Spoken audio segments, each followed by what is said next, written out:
Hello students, 11th class की chemistry में आपका स्वागत है। और 11th क्लास की केमिस्ट्री में हम लोग पढ़ रहे थे परमाणु संरचना। और परमाणु संरचना में जो बेसिक बातें हैं उनमें हमारा चल रहा था डी ब्रोगली का पदार्थ का द्वैत प्रकृति का सिद्धांत। तो डी ब्रोगली ने कहा कि पदार्थ कण और तरंग दोनों रूप में होता है, तो उसे ही द्वैत प्रकृति का सिद्धांत कहा जाता है।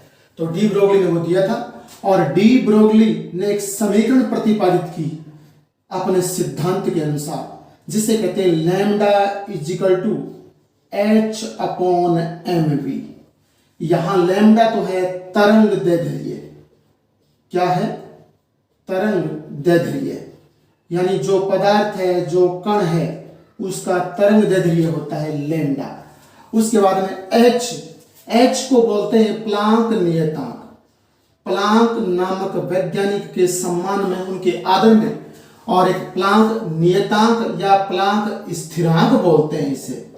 और इसकी जो स्थिरांक वगैरह होते हैं, नियतांक होते हैं, इनकी कोई न कोई वैल्यू अवश्य रखी होती है केमिस्ट्री और फिजिक्स में। तो प्लांक स्थिरांक की वैल्यू यहां इस एच की वैल्यू वो है 6.626 इंटू 10 की पावर -34 जूल सेकंड, यानी जूल इंटू सेकंड। ये बात आपको याद रखनी है, वैल्यू याद रखनी है आपको। प्लांक नियतांक की वैल्यू होती है m। यहां जो कोई कण आप ले रहे हो उसका द्रव्यमान है। m तो क्या है? उस कण का द्रव्यमान है, यानी m बराबर द्रव्यमान है, h बराबर प्लांक नियतांक है। ये इतनी बातें आप याद रखना। और v और लिख देता हूं, v उस कण का वेग है। ठीक है, कण का द्रव्यमान तो m हो गया, कण का वेग आपके v हो गया, और प्लांक नियतांक है उसकी वैल्यू हो गई 6.626 इंटू 10 की पावर -34 और जूल इंटू सेकेंड, यानी जूल गुणा सेकेंड इसका प्लांक नियतांक का मात्रक है। तो कांस्टेंट है और इस कांस्टेंट का मात्रक है जूल इंटू सेकेंड, याद रखना। एक बात थोड़ी सी और बता देता हूं, आप वो सामान्य बात आप भौतिक विज्ञान में पढ़ोगे कि जूल है ना, जूल बराबर आप हमेशा याद रखना JOUL, जूल को पूरा लिखते हैं ऐसे JOUL, जूल। ये वैज्ञानिक थे और उसके सम्मान में, आदर में, और ये जूल रखा गया। तो जूल बराबर, यानी 1 जूल बराबर हमेशा याद रखना, जूल में क्या क्या होता है? जूल में होता है किलोग्राम इंटू मीटर स्क्वायर बटे में second square. Kilogram into metre square बटे में सेकंड स्क्वायर, ये आप याद रखना। यहां तो नहीं, लेकिन भौतिक विज्ञान में जरूर आपको ये मात्रक बनाते समय, विमाएं बनाते समय काम आएगा। तो वहां आप याद रखना कि जूल की को खुद रूप में ऐसे लिखते हैं, पूरे रूप में JOUL। और जूल में क्या होता है? जूल में किलोग्राम गुणा मीटर स्क्वायर बटे में सेकंड स्क्वायर, ये शामिल होता है जूल में। तो याद रखना, यहां इस जूल के बराबर ये चीज है और गुणा में सेकंड और लगी हुई है, तो थोड़ा सा याद रखना। अब ये आपके डी ब्रोगली ने दिया था लैम्डा इजिकल टू एच बटे एम वी। ये डी ब्रोगली का समीकरण है, सिद्धांत का समीकरण है। लैम्डा तरंग दैर्ध्य। तरंग दैर्ध्य क्या होता है? किसी वस्तु का वह गुण जो उसके स्रोत से निकलकर, यानी किसी वस्तु का वह गुण जो स्रोत से निकलकर और हमारी आंखों तक पहुंचता है, तो वह तरंग दैर्ध्य कहलाता है। और मैं फॉर एग्जांपल आपको बता चुका हूं, जैसे सूर्य जब उदय होता है और सूर्य जब अस्त होता है तो हमें लाल रंग दिखाई देता है। हालांकि वहां तो जब वो अस्त होता है या फिर उदय होता है तो उस दौरान उसमें तो सातों ही रंग हैं, लेकिन हमें सिर्फ और सिर्फ रेड कलर ही क्यों दिखाई देता है? क्योंकि बाकी जो रंग हैं उनकी तरंग दैर्ध्य कम होती है। और तरंग दैर्ध्य कम होने का अर्थ है कि उनका वो गुण जो वहां से पैदा होता है और वो हमारी आंखों तक नहीं पहुंच पाता है, तो वो तरंग दैर्ध्य कहलाता है। तो किसी पदार्थ का वह गुण जो स्रोत से उत्पन्न होकर और श्रोता तक या हमारी आंखों तक पूर्ण रूप से पहुंच जाता है,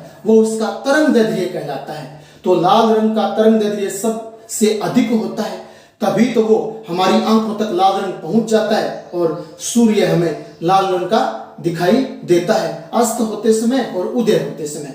बाकी सारे रंग उनकी तरंगदैर्ध्य कम होती है तो वो रंग तो रास्ते में ही बिखर जाते हैं, और जिनकी तरंगदैर्ध्य अधिक होती है यानी वहां से चलकर हमारे तक पहुंचने का जो गुण है वो गुण सर्वाधिक होता है, वो हमारे तक पहुंच जाता है। और बाकी जो रंग हैं वो तरंगदैर्ध्य कम होने के कारण रास्ते में ही बिखर जाते हैं, उनकी स्कैटरिंग हो जाती है। तो इतनी सी बात आप तरंगदैर्ध्य के बारे में याद रखना। अब इस डी ब्रोगली समीकरण की बेस पर ही और यहां एक आंकिक प्रश्न दिया हुआ है। देखिए 0.1 किलोग्राम 0.1 किलोग्राम द्रव्यमान, द्रव्यमान मतलब m की वैल्यू है, ये द्रव्यमान मास बोलते हैं, मास को m से लिखते हैं और m की वैल्यू ये आ गई हमारे पास द्रव्यमान। और 10 मीटर प्रति सेकंड, 10 मीटर ये वेग है, ठीक है ना। 10 मीटर जो लिखा है ये v की वैल्यू है यानी वेग है, और ये जो है याद रखना प्रति सेकंड, इसे सेकंड इनवर्स लिखते हैं केमिस्ट्री में या भौतिक विज्ञान में, कि सेकंड जो लिखा है यानी इनवर्स यानी प्रति शब्द के लिए इनवर्स कर देते हैं। मैं यहां हिंदी में लिख सकता था 10 मीटर प्रति सेकंड, ऐसे लिख सकता था प्रति शब्द लगा करके हिंदी में, लेकिन इसे सेकंड इनवर्स बोल दे तो भी प्रति सेकंड ही होता है, लिखने का तरीका है। तो 10 मीटर प्रति सेकंड वेग से गति कर रही एक गेंद की तरंगदैर्ध्य क्या होगी। एक बॉल है, एक बॉल का द्रव्यमान तो इतना है, उसमें इतना भार है, और वो बॉल गति कर रही है, उसका वेग क्या है 10 मीटर प्रति सेकंड, यानी वो 1 सेकंड में और 10 मीटर चल रही है वो बॉल। तो आपको बताना है कि उसकी लैम्डा क्या होगी, लैम्डा यानी तरंगदैर्ध्य क्या होगी, यानी कि वो जहां से वो चल रही है वहां से और जहां तक पहुंच रही है वहां तक उसका पहुंचने का गुण क्या होगा, वो गुण तरंगदैर्ध्य कहलाता है, वो लैम्डा कहलाता है, वो हमें ज्ञात करना है। तो यहां सूत्र के अनुसार लैम्डा इज इक्वल टू, ये पहले तो सूत्र लगाएंगे। अगर ऐसा क्वेश्चन हमें दे रखा है, तरंगदैर्ध्य पूछे, वेग दे रखा है, द्रव्यमान दे रखा है, या फिर तरंगदैर्ध्य दे दे, द्रव्यमान पूछे या वेग पूछे, तो हमें यही संबंध वाला सूत्र लगाना है, lambda is equal to h upon mv। बता चुका हूं लैम्डा तरंगदैर्ध्य ज्ञात करनी है, h प्लांक नियतांक जिसकी वैल्यू ये रख लेंगे, m कण का द्रव्यमान, द्रव्यमान की वैल्यू यहां दी हुई है वो रख लेंगे, v वेग 10 मीटर प्रति सेकंड वैल्यू दी हुई है वो यहां v के स्थान पर रख लेंगे और हमारा आंसर आ जाएगा। तो h की वैल्यू तो है 6.626 इंटू 10 की पावर -34, और उसके बाद में मात्रक यहां लिखने की साथ में आवश्यकता नहीं है, मात्रक हमें तो पता होना चाहिए, लेकिन साथ में यहां आंकिक प्रश्न में आपको मात्रक मतलब लिखने की जरूरत नहीं है। हाँ उत्तर आए तो उत्तर में आप जरूर, आंसर में आप जरूर मात्रक लिखिए, आंसर बिना मात्रक मत लिखिए।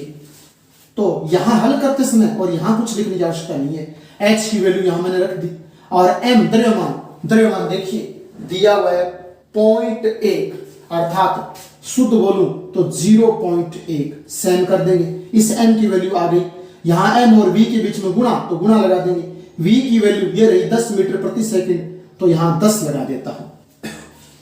इस प्रकार से जब आप हल करोगे तो देखिए दशमलव के बाद 3 अंक, दशमलव के बाद 1 अंक और ये 10 दिया तो यही वैल्यू आ जाएगी। फिर हल करोगे ना तो 6.626 इंटू 10 की पावर -34, और लैम्डा है तरंगदैर्ध्य है तो यहां मीटर में आ जाएगी, कितने में आ जाएगी, मीटर में आ जाएगी, ये हमारा आंसर आ गया। तो आप याद रखना, ठीक है ना, lambda is equal to h upon mv लगा देंगे, लैम्डा निकालना है तो बराबर आ जाएगा, और h प्लांक नियतांक फिक्स होता है, इसकी वैल्यू हमें अक्सर क्वेश्चन में दी हुई आती है, हालांकि यहां तो मैंने नहीं दी, लेकिन जो कांस्टेंट होते हैं तो क्वेश्चन के ब्रैकेट में कांस्टेंट की वैल्यू हमेशा लिखी होती है, तो ये कांस्टेंट तो मैंने यहां इस प्रश्न में तो नहीं दिया, लेकिन फिर भी हमें तो याद रखना है, हर कांस्टेंट जो आए हमें उसकी वैल्यू और वो कांस्टेंट का नाम हमें याद रखना है, वो वैल्यू यहां h के स्थान पर आ जाएगी इस स्थान पर, और m इंटू v है तो m आपके 0.1 वो हमने लिखा गुणा, और v की वैल्यू 10 मीटर प्रति सेकंड वो 10 लिखा, और जब दशमलव के बाद अंकों को हटाकर आप लिखोगे तो ये वैल्यू आ जाएगी, और मीटर में तो लैम्डा है वो मीटर में यहाँ आ जाएगा। इस प्रकार से आपको थोड़ा सा ध्यान में रखना है। हमारा अगला अंकिक प्रश्न है, एक इलेक्ट्रॉन का द्रव्यमान 9.1 गुणा 10 की पावर -31 किलोग्राम है। यदि इसकी गतिज ऊर्जा 3.0 गुणा 10 की पावर -25 जूल है तो इसका तरंगदैर्ध्य यानी लैम्डा ज्ञात कीजिए। तो याद रखना, गतिज ऊर्जा की वैल्यू हमें दी है इतनी है, द्रव्यमान भी हमें दिया है, तरंगदैर्ध्य पूछी है। तो पहले गतिज ऊर्जा का सूत्र है वो थोड़ा सा हमें याद रखना होगा कि कोई भी कण है उसकी गतिज ऊर्जा का सूत्र आप सामान्यतः छोटी क्लासों में पढ़ चुके हो और वही चलता है, गतिज ऊर्जा बराबर 1/2 और mv²। ठीक है ना। किसी कण की गतिज ऊर्जा आप ले रहे हो तो यहां उस कण का द्रव्यमान m हो जाएगा, उस कण का वेग v हो जाएगा। ठीक है ना। तो यहां तो उस कण की गतिज ऊर्जा हमें दी हुई है, तो ये सूत्र पहले अप्लाई कर देंगे हम। और गतिज ऊर्जा देखिए, गतिज ऊर्जा कितनी दी हुई है, 3.0 गुणा 10 की पावर -25। तो इस गतिज ऊर्जा के स्थान पर तो ये वैल्यू आ जाएगी।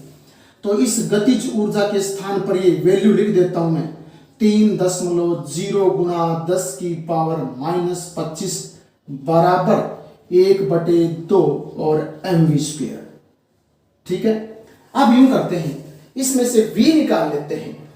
v निकालें तो कहने का अर्थ, जब मैं v² बराबर निकालूंगा तो मेरे पास क्या हो जाएगा, v² निकालूं तो मुझे बराबर यानी v के बराबर ये सारा कुछ दिख रहा है, तो पहले तो ये सारा कुछ दिख रहा है v के बराबर वो लिख दूंगा, और बटे में 2 है तो आप जानते हो वो गुणा में आ जाएगा, और यहां पास वाली राशि आप जानते हो बटे में चली जाती है तो ये m आ जाएगा। इस प्रकार से v² बराबर इतनी वैल्यू आ जाएगी, v² 2 गुणा 3.0 गुणा 10 की पावर -25 बटे में m।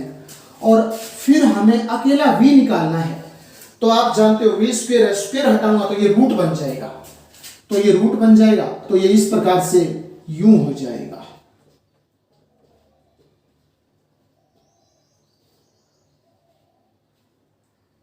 यानी यहां कर देता हूं, इस प्रकार से ये रूट बन जाएगा। ठीक है। अब इस रूट में और सारा कुछ जो हमें दिया उसकी वैल्यू रख देते हैं। देखिए पहले हमें v निकालना है, तो 2 गुणा 3.0 गुणा 10 की पावर -25 तो मैं ऊपर से रख के लाया हूं। m द्रव्यमान होता है, द्रव्यमान यहां दिया, इलेक्ट्रॉन का द्रव्यमान 9.1 गुणा 10 की पावर -31 किलोग्राम दिया है। तो फिर इस वैल्यू में 2 गुणा 3.0 गुणा 10 की पावर -25 बटे में m की वैल्यू दी है 9.1 गुणा 10 की पावर -31, और इस सारे का रूट कर देते हैं। जब आप इस सारे के रूट को हल करोगे तो आप ध्यान देना एक आंसर प्राप्त होगा जो लगभग 812 के आसपास प्राप्त होगा। ठीक है ना। हल करके देखा मैंने 812 और मीटर प्रति सेकंड, क्योंकि मैं वेग निकाल रहा हूं और वेग जो होता है उसका मात्रक होता है मीटर प्रति सेकंड। क्योंकि मैंने v की वैल्यू निकाली है, यहां v बराबर है, तो v की वैल्यू, v कौन है, कण का वेग है, और वेग का मात्रक क्या होता है, मीटर प्रति सेकंड। तो ये 812 मीटर प्रति सेकंड, आप इसको जब हल करोगे तो आ जाएगा। अब देखिए, अब लैम्डा अब ज्ञात होगा, तो हमने यहां v निकाल लिया, तो अब हम v के माध्यम से लैम्डा अर्थात तरंगदैर्ध्य ज्ञात कर लेंगे आसानी से। तो आप जानते हो लैम्डा h/mv होता है। यहां v की हमें आवश्यकता थी, वो v हम यहां से निकाल के ले आए।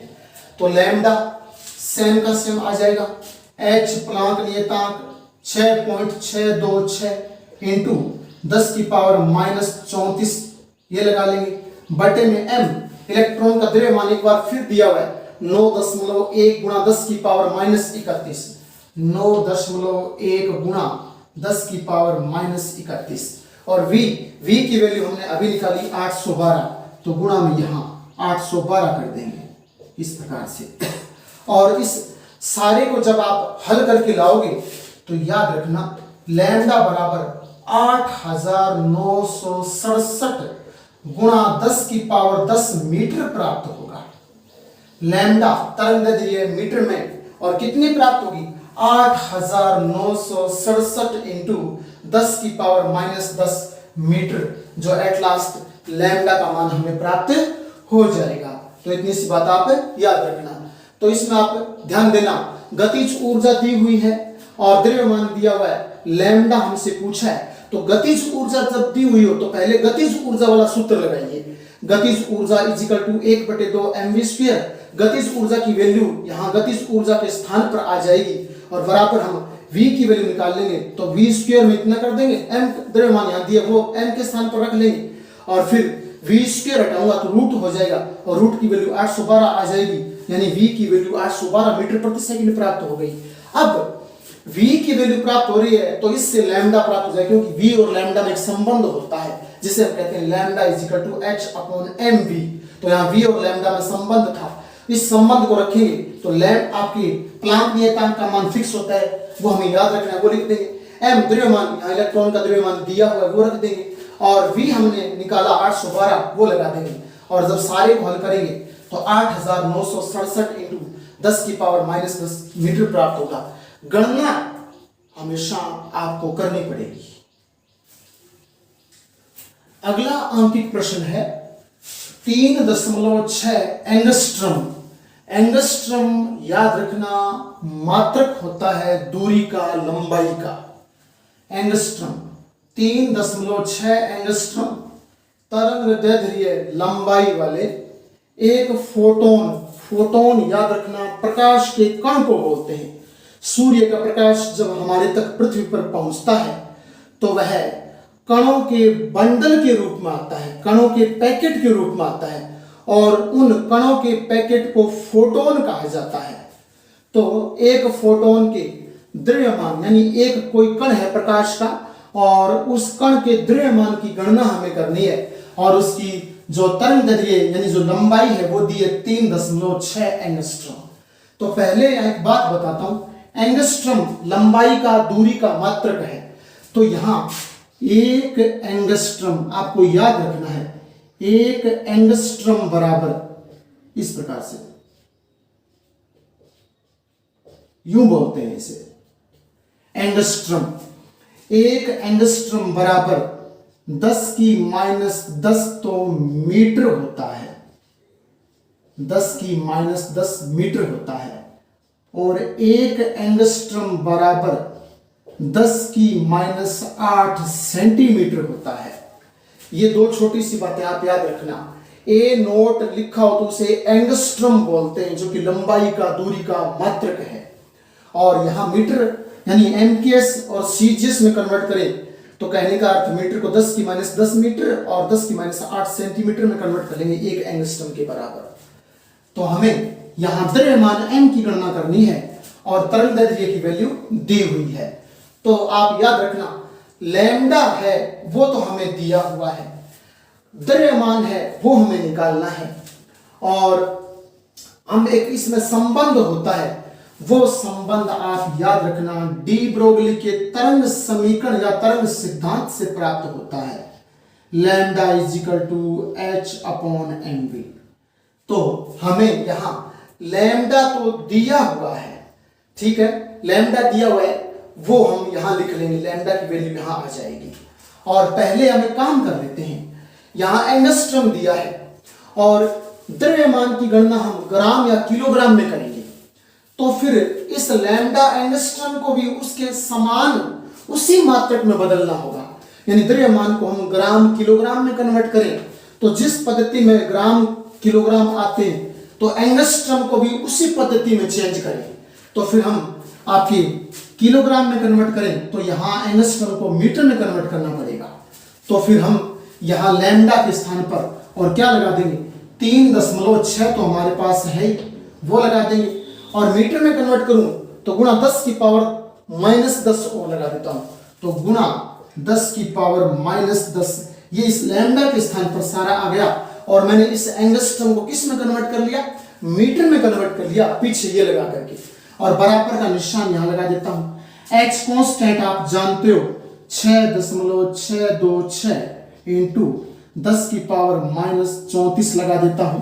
उसके बाद में यहां बटे में देखिए m द्रव्यमान, क्योंकि द्रव्यमान की तो हमें गणना करनी है, तो द्रव्यमान तो हम यहां सेम का सेम इस प्रकार से रख लेंगे, और इंटू v वेग हम याद रखना, और वेग फोटोन दिया यहां पर, क्या दिया?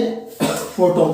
फोटोन अभी बता चुका हूं, सूर्य के जो प्रकाश है उस प्रकाश के जो कण हैं वो हमारे पास पैकेट के रूप में आते हैं, और कणों के उस पैकेट को फोटोन कहा जाता है। यानी उस फोटोन में वैसे अनगिनत कण होते हैं, हमें तो एक कण एक फोटोन का बताना है। तो यहां फोटोन का जो आपके जो वेग है वो वेग हम काम में लेंगे, और वो वेग होता है 3.0 गुणा 10 की पावर 8। याद रखना ये जो वैल्यू मैंने लिखी है ये सूर्य के प्रकाश का वेग है, ठीक है ना? सूर्य के प्रकाश का वेग है, और सूर्य का प्रकाश है वो फोटोन के रूप में आता है, तो फिर फोटोन का वेग हो गया कौन सा? 3.0 गुणा 10 की पावर 8, ये फोटोन का वेग है। तो फोटोन का वेग है वो हम यहां इस v की वैल्यू के पर रख देंगे, तो इस प्रकार से ये रख दिया गया है। तो अब हमें m है, ये m ज्ञात कर लेते हैं, और m जब आप ज्ञात करोगे तो कहने का अर्थ, पहले मैं आपको इससे बता दूं, इस m को जब आप ज्ञात करोगे तो सूत्र को कैसे लिखोगे? इस m को जब आप ज्ञात करोगे तो इस सूत्र को लिखोगे आप h बटे और लैम्डा v, h बटे लैम्डा v। h कहने का अर्थ ये वैल्यू है ही हमारे पास 6.626 इंटू 10 की पावर -34 जूल गुणा सेकेंड। उसके बाद में और लैम्डा तरंग दैर्घ्य हमारे को ये दी हुई है 3.6 दी हुई थी, एंगस्ट्रॉम मैंने इसे मीटर में कन्वर्ट कर लिया, तो कितनी आ गई? 3.6 गुणा 10 की पावर -10।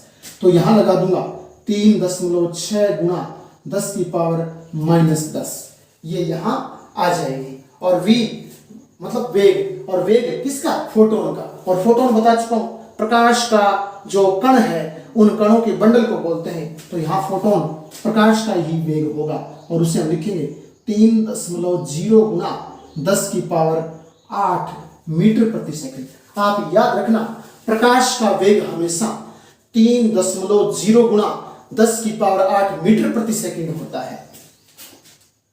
जब आप इस सारी वैल्यू को हल करोगे तो यहां इस हिसाब से कांस्टेंट के हिसाब से 6.135 गुणा 10 की पावर -29 किलोग्राम ये जो m है वो आ जाएगा। तो गणना आपको करनी पड़ेगी। 6.135 गुणा 10 की पावर -29 किलोग्राम, और हमें उस फोटोन के द्रव्यमान के रूप में प्राप्त होगा, यानी m की वैल्यू इतनी आ जाएगी। तो थोड़ा सा